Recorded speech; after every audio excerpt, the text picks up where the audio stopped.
ගිනි කන්දක මල් පිපෙන්න සරු පස හේතු වෙනවා. ගිනි කන්දේ මල් පිපෙන්න කාලයක් ගත වෙනවා. මිනිස්යාගේ ජීවිතෙත් ඒ වගේම තමයි. කිසිම වෙලාවක දියුණුව එක රැයකින් හම්බෙන්නේ නැහැ. ඒකට යම් කාලයක් ගත වෙනවා. හරිම දුෂ්කර කාල සීමාවල් ගත කරලා විවිධ පිපිරවීම් වලට ලක් වෙලා තමයි අවසානයේ මිනිස්යාගේ දියුණුව හම්බෙන්නේ. දියුණුව වංචාවෙන් ලබා ගත්තොත් ඒක හරියට හුලං පොම්බපු බැලුමක් වගේ. කොයි වෙලේ හරි පුපුරලා යනවා. ආයි හදනවා තියා හිතන්නවත් බැරි වෙනවා. මොකද ඔයා දියුණුවනේ වංචාවෙන් මිස අත්දැකීම් වලින් නෙවෙයි හිතා.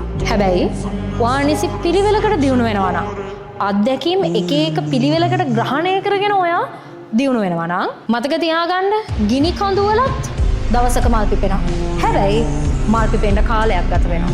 මිනිස්සුත් දවසක දියුණු වෙනවා, තමුන් ආස ජීවිතේ ගත කරනවා. හැබැයි ඒ වෙනුවෙන් යම් කාලයක් ගත වෙනවා. ඒ වෙනුවෙන් ඉවසන එක, ඒ වෙනුවෙන් කැපකිරීම කරන එක තමයි මිනිස්සෙක් විදිහට කරන්න තියෙන ලොකුම කැපකිරීම.